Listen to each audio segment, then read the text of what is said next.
Thank you very much. Next speaker, please. Thanks, Peter Whish-Wilson.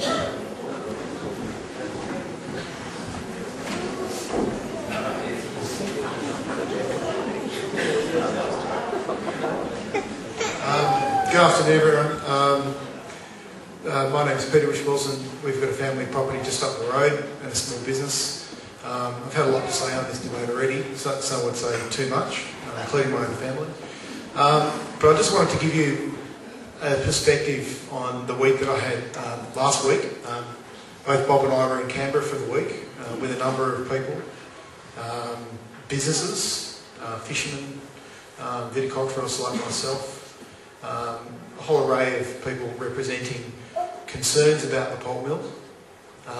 It's quite surreal in the corridors to see the other delegation going the other way, which included the Tasmanian Chamber of Commerce, representatives from the Launceston Chamber of Commerce, a whole entourage of people, including, I suspect, because I saw him sitting with them having coffee in a Canberra cafe, Michael O'Connor, head of the Australian CFMEU, sitting in on their meetings as well. Gives you an idea of what we're up against in terms of getting our message across. The point I want to make, though, is we're in Canberra saying two key points. Everybody, every sane person in this room wants jobs, and we want future for our children. We want jobs and prosperity for everyone. And what we wanted to get across was that we were people who had thought deeply about this and had spent a lot of time analysing this. And we wanted to get that message across. And every single politician we met, including most of the shadow cabinet from Labor, every single one we met was sympathetic to what we had to say. So if you have concerns about the pulp mill here today, or if you oppose the pulp mill, I just want you to know that you should feel good about yourself, because every politician we met, of course they are politicians, everyone agreed that the state process had been a disgrace. Okay?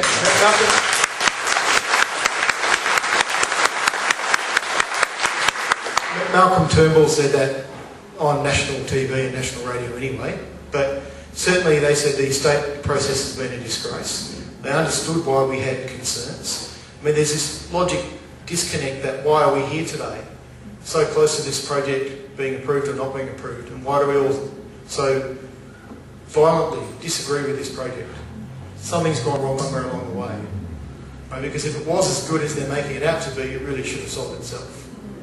Now, the point is, of course, the people who have sold it to us haven't been playing with a straight bat, and we all know that. Whichever way you look at it, at least at a federal level, everyone we met could understand why we were peeved. Okay, so we've got a lot of reasons to be here today, to be expressing concerns. It may be that we are misinformed, but if we are misinformed, whose fault is that? Is that our fault that we're misinformed, or once again, does it come back to the process?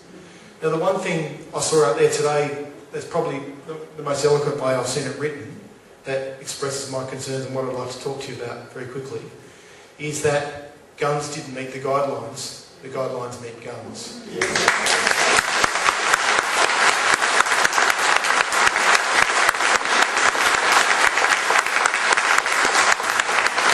It's just my personal view that the reason for that, and the reason why myself as a vineyard and as a tourism operator just down the road, who still feels like he has so much to offer, the reason why we're facing this situation is because this is not just Gunns' project. This is also Paul Lennon's project. Yeah.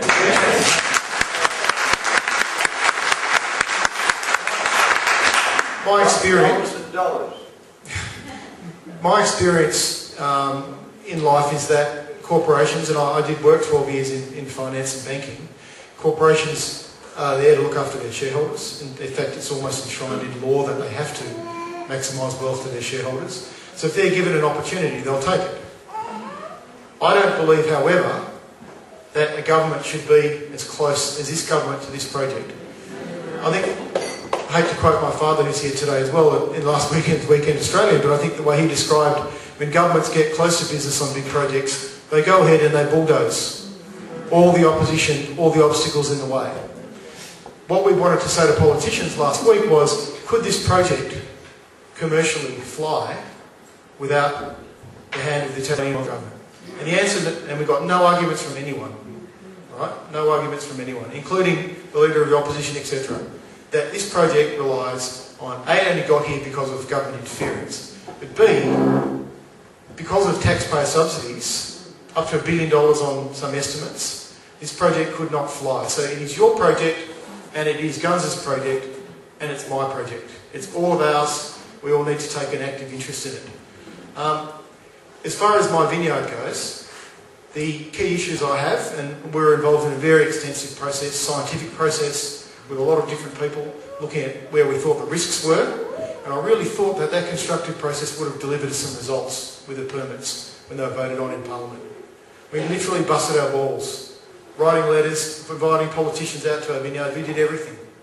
Okay, but we're still left with a situation such as this project is subject to no guidelines at all. No guidelines, no emissions guidelines. During the first 12 months of operation, the same applies. Sweco Pick's assessment on odour, once in 11 years, was only on the smokestack. Right? Steve Cons wrote a letter to us and admitted that fugitive emissions, which are the most common source of nuisance odour in pulp mills, were not included in that analysis. The measuring equipment that they use to detect odour doesn't always work at the human detection threshold for odour. There's a whole list of things that we went through that we at least expected to get addressed, let alone dealing with log truck traffic and other issues that are going to directly impact on our community. So there's emotion, and there's a lot of hype, and there's bullshit on both sides, there's no doubt about that. But taken from someone who has tried to get to the bottom of it in a very logical, efficient manner, there's no comfort in doing that in this process.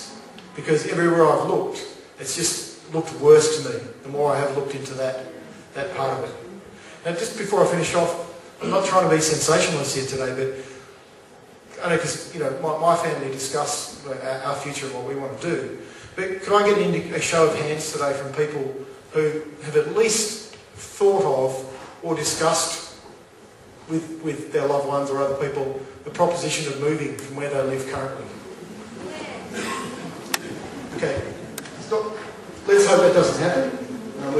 Whatever happens, that we can somehow arrive at some sort of conclusion to this that's positive. But for me as an economist, one thing we were saying to people like Turnbull last week is, you know, Tasmania together collected 40,000 signatures and 40,000 sets of information from people around the state in 1 week by using a bus of economists and statisticians. They went and interviewed 40,000 people. No one has come to the Tamar Valley to speak to you, to ask who you are, whether you employ people, what you've invested in the valley, what your thoughts and aspirations are for the future. It's been a disgrace. It's been an absolute disgrace.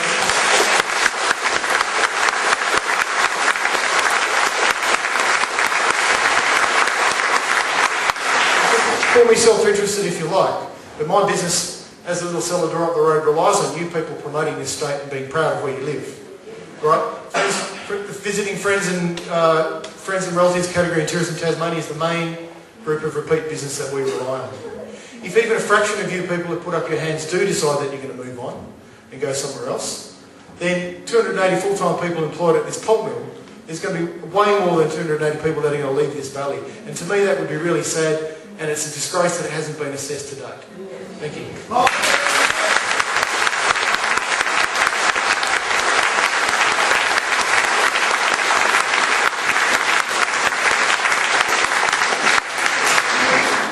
Next. That's terrific. Thank you, Peter. Another speaker? Yes.